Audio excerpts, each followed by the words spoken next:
Morning বন্ধুরা, আবার একটা নতুন ব্লগ নিয়ে চলে এলাম। দেখো কি রান্না করেছি। সে ফ্রাই যেরকম হয় সেরকমই পাবদা মাছের ফ্রাই করছি। একটু তেল, হলুদ, নুন দিয়ে মাছটাকে ম্যারিনেট করে রেখেছিলাম। আর এই যে একটু ময়দা পাতলা করে ব্যাটার করে নিয়েছি, একটু কর্নফ্লাওয়ার দিয়েছি, আর একটু নুন দিয়েছি।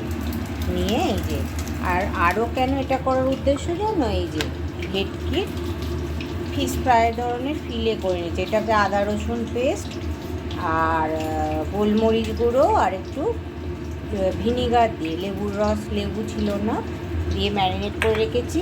এইটা পরে দেখাচ্ছি, ওটা করব ফিশ ফ্রাই।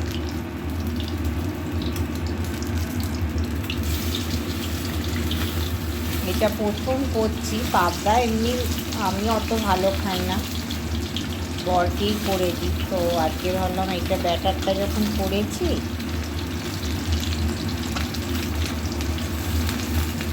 সর্ষে ফ্রাই তো হয় তাই না, কী আছে, তার জন্য এই ব্যাটারটাই কাজে লাগাবো।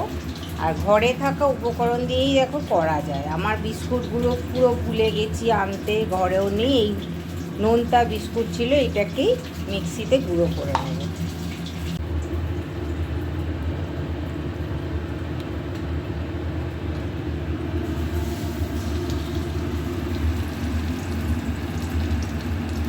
একটা টিপস শেয়ার করি।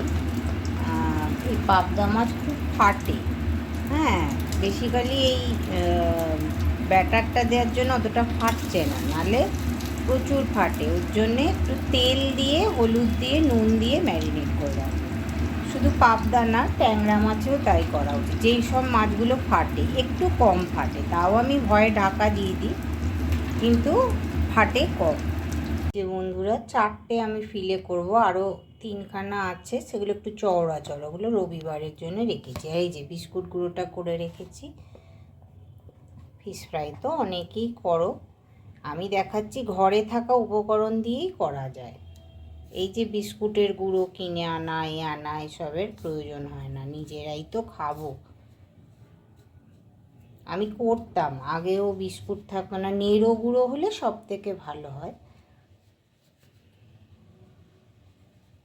এটা একটু নোনতা বিস্কুট বলে, আমি জানো আগে মেরিগোল্ড ওই বিস্কুটেও করেছিলাম, একটু মিষ্টি মিষ্টি হয়ে গেছিলো। এই দেখো,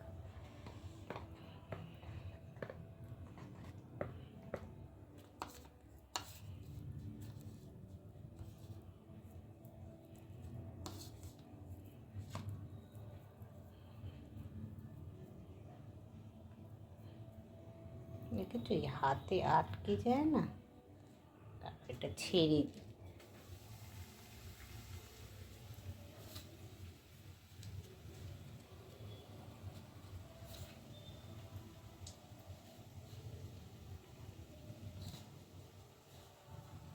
একবার নেড়ো গুঁড়ো আনিয়েছিলাম, সে এত 500 ছাড়া দেবে না, লুজ নেই। এবার সে দেখো কিছু কিছু সময় করা যায়, ওই থেকে থেকে হয়ে যায়, এও খারাপ লাগবে না খেতে।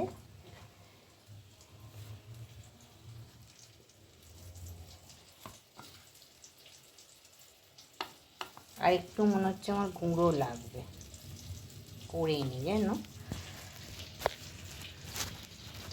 আলুরা ফিশ ফিঙ্গার হয়ে গেছে, সরু সরু তো, গরম গরম খাওয়া হয়ে যাবে। আর যেরকম বললাম না, নেড়ো গুঁড়ো দিয়ে মাখিয়ে এটা 1 সপ্তাহ রাখাও যায়, মানে লক অ্যান্ড সিল কন্টেনার বা প্যাকেটে রাখলে, ডিপ ফ্রিজে যদি রেখে দাও, হট করে কেউ এলো, সঙ্গে সঙ্গে ইনস্ট্যান্ট ভেজে দিতে পারবে। কেন বলো তো, ভিনিগার যেহেতু আমি একটু দিয়েছি, ওতে জিনিসটা ভালো থাকে। আমি এমনি মটর ডাল নিরামিষ করি সবসময়, একটু হিং টিং ফোড়ন দিয়ে নিরামিষের দিনে। আমার মায়েরাও নিরামিষই খান, তবে আমি আজকে একটু পেঁয়াজ রসুন দিয়ে করছি। রসুন দিয়েছি, পেঁয়াজ দিয়েছি, শুকনো লঙ্কা, তেজপাতা ফোড়ন দিয়েছি, একটু কড়াইশুঁটি দিয়েছি। আলু তো আমার সেদ্ধ করা থাকে,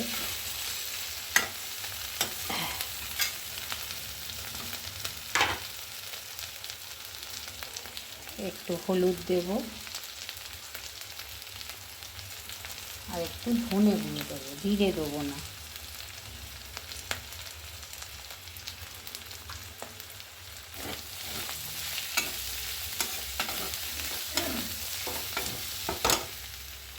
আর এই যে মটর ডাল একটু গলা গলাই করেছি, মটর ডাল কড়াইশুঁটি একটু সেদ্ধ করে রেখেছি, এটা দিয়ে একটু নুন দিয়েছি, নুনটা অল্পই দেব কারণ ডালে একটু নুন দিয়ে সেদ্ধ করা। আর একটু টমেটো দেব। এই যে বন্ধুরা, রান্নাটা দেখিয়ে দিই। এটা দুটো বেগুন ভাজা, আচ্ছা এখানে মেথি শাক, আচ্ছা এটা কালকের ফুলকপি পেঁয়াজকলি আলু ভাজা, অল্পই আছে, যে খায় খাবে। আচ্ছা এখানে ডিম আলু সেদ্ধ, এটাই আজকে করেছি, ডিম আলু সেদ্ধ, মেথি শাক, ডাল আছে, এটা আমলা সেদ্ধ আছে, আর এটা ফুলকপির তরকারি আছে নিরামিষ। আমার সব থাকে অনেক তরকারি ফ্রিজের। আর এটা মাছের ঝাল, এই যদি খায় খাবে, নাহলে এটা ডাল, সেদ্ধ ডাল, আজকে লাউ দিয়ে ডাল না। আর এই হলো আজকের এই যে ভেটকি ফিশ ফিঙ্গারই বলি, 4টে করেছি। আর এই হলো পাবদা ফ্রাই, একটুখানি ওই তোপসে ফ্রাইয়ের মতো ব্যাটার করে ভাজা। আর ভাত আছে, আর এখানে আছে এই যে রাতে মটর ডাল, পেঁয়াজ দিয়ে করেছি, একটু মশলা দিয়েছি, গুঁড়ো মশলা, এটা রাতে রুটির সাথে।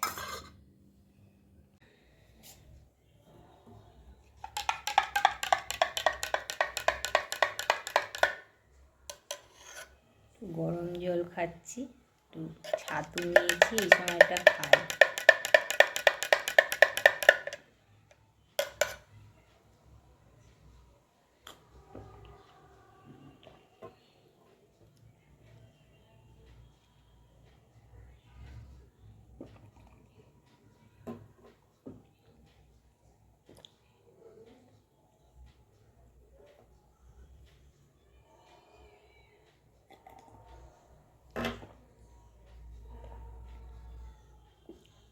কি বলো তো বন্ধুরা, এখন তো মানে বেলা হয়ে যায় উঠতে, তো উঠে না মানে আমি কোনটা আগে করব কোনটা পরে করব সব মাথা থেকে বেরিয়ে যায়।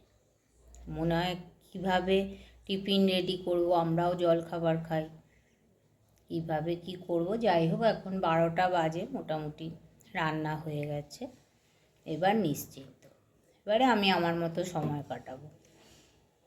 এই গরম জল খাচ্ছি, এবার চান করতে যাব, তারপরে তোমার ছাদে যাব, একটু গাছগুলো দেখব, এইটা আমার সময়। তারপর খেতে খেতে তো 2টো আড়াইটে করে খাই।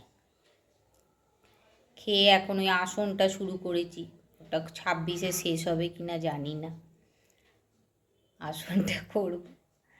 পারলে একটু গল্পের বইও পড়তে পারি, ভালো যেদিন আসন করতে লাগে না গল্পের বই পড়ি, পড়ে টড়ে 4টে নাগাদ শুতে যাই। ওই লেপের তলায় একটু পাটা দিয়ে শুই, ঘুমাই না, চোখটা বুজে একটু চোখটাকে রেস্ট দিই, আবার 6টার সময় উঠি। সন্ধেও হয়ে যায়, শীতকালে তো তাড়াতাড়ি সন্ধে। বর যেদিন বাড়িতে থাকে সন্ধে দিয়ে দেয়, আর যেদিন কাজ থাকে তো বেরিয়ে যায়। তো যাই হোক, উঠে আবার চা ফা খাওয়া, আর এই আর কি হাউসওয়াইফদের এক ঢোল এক কাশি কাজকর্ম। তার মধ্যে যেদিন সন্ধেবেলা একটু, এই গরমকাল আসলে হাঁটতে বেরোবো সন্ধেবেলা। কিন্তু কি বলো তো বন্ধুরা, মানে রাস্তায় না ফোন নিয়ে চলাটা সেফ না আমাদের এখানে, ভয় লাগে যদি ছিনিয়ে নিয়ে কেউ চলে যায়।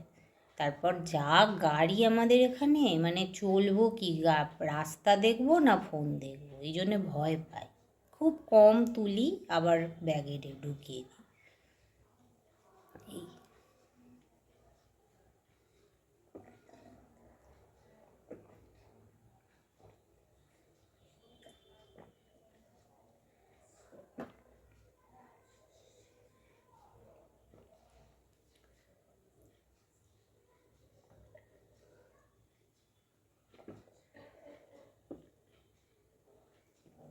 এই ছাতু খুব কাজে দিয়েছে জানো। যখন কাশ্মীর গেছিলাম, আমি আগেও বাইরে যেতাম, এসব নিয়ে যেতাম না, মুড়ি ছাতু এসব কোনো দিনই ক্যারি করিনি, লাগেনি। যা খাওয়ার হোটেলে খাওয়া হতো, তারপর যা ট্রেনে খাওয়া এইসব হতো। আর যেদিন যেতাম হয়তো টিফিন ফিফিন করে নিয়ে যেতাম। এবারে 2024 যখন কাশ্মীর গেছি, আমার ওই বান্ধবীর সাথে, যার সাথে গেছিলাম, ও এইসব নিয়ে গেছে। ও বাইরের খাবার অতটা খায় না। কি জানি এবারেই আমার মানে শরীরটাও খারাপ করেছিল। এই ছাতুর শরবত, মুড়ি এগুলোই কাজে লেগেছে। মানে আমি তো সারা কাশ্মীরটা মানে এত শরীর খারাপ হচ্ছিল, কিন্তু ঘোরাতে আমি করিনি। আমার জন্য যে ঘোরার অসুবিধা হয়েছে তা না, মানে ওই ছাতুর শরবত নাহলে তোমার ওই একটু চিনির জল মুড়ি এই খেয়ে কাটিয়েছি। জয়মাতা দি পুজো দিয়েছি, তারপরেই শরীরটা ওরম। মানে কী বলতো, ওখানে এত জার্নি না, 8 ঘন্টা 10 ঘন্টা গাড়িতে জার্নি। মানে শ্রীনগর যাওয়া, শ্রীনগর টু পেহেলগাঁও।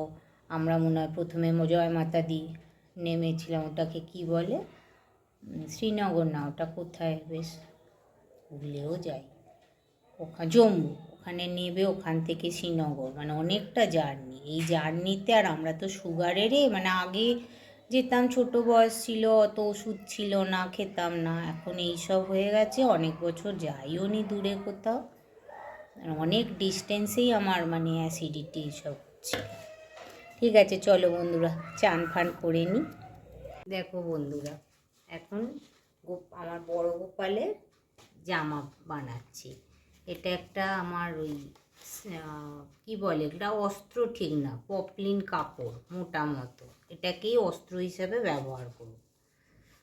আগেও দেখিয়েছি আমার ব্লগে কীভাবে বানাই। এইটা আমি মাপ করে রেখেছি।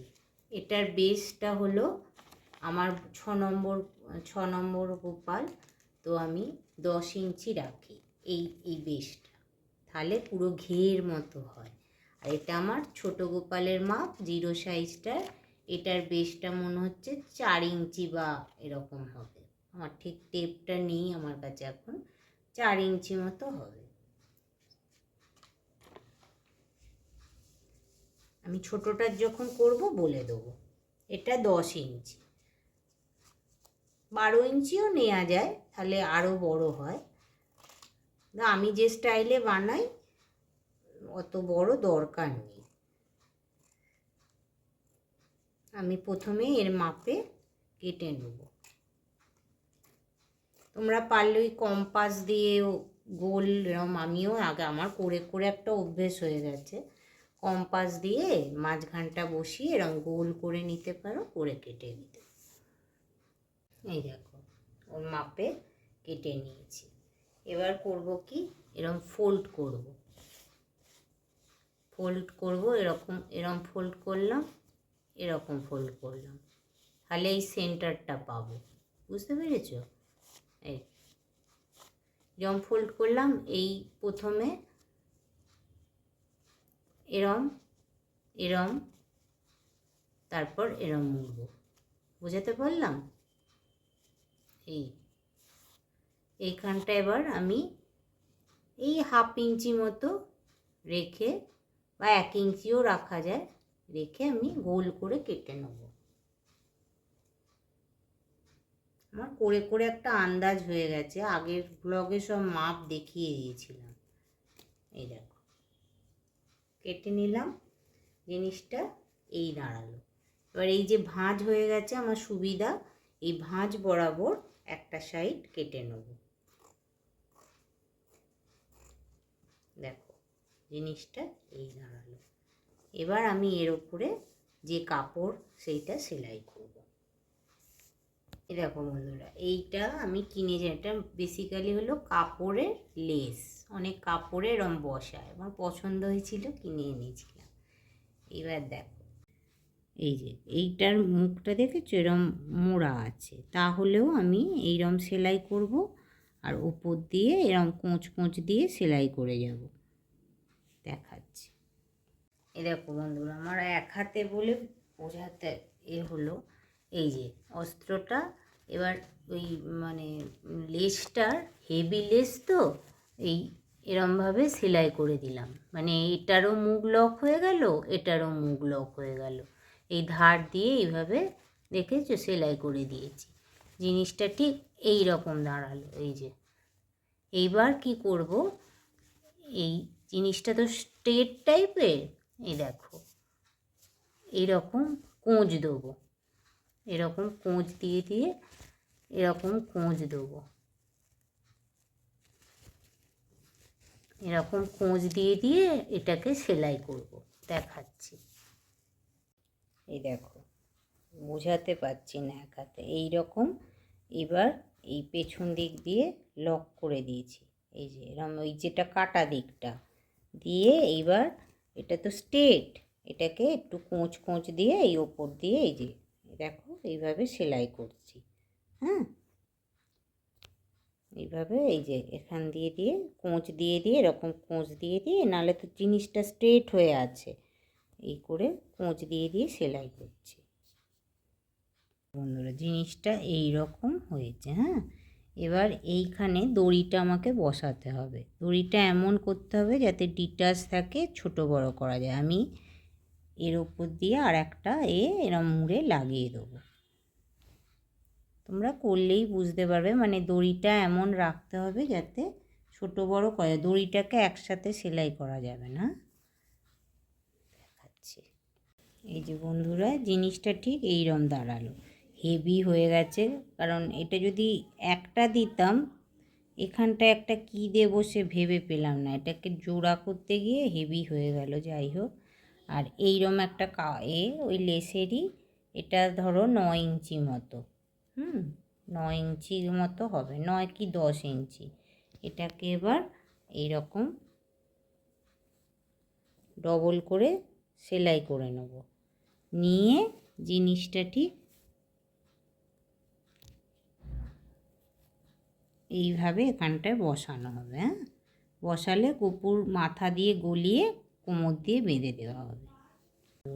এটাকে সেলাই করে নিয়েছি ডবল করে, কারণ লেসটা তো চওড়া। এবার এইভাবে এখানটায় অ্যাটাচ করে দেবো, বোঝাতে পারলাম? অ্যাটাচ করে দিলে এটা মাথা দিয়ে গলে যাবে, আর এটা দড়িটা দিয়ে কোমর বাঁধা হয়ে যাবে। চলো আজকের মতো এই ব্লগটা শেষ করলাম, আশা করি তোমাদের ভালো লাগবে। একটু ভালো লাগলে সাবস্ক্রাইব করো, লাইক করো, কমেন্ট করো। কমেন্ট পেলে আমার খুব ভালো লাগবে, আমি একটু জোর মানে কী বলবো, ভিডিও বানাতে একটু জোর পাই, জোরও বলবো না, ওটাকে কী বলবো ভুলে যাচ্ছি, মানে ইচ্ছাটা থাকে আর কি ভিডিও বানানোর। কমেন্ট করলেও হয়। আসছি, টাটা।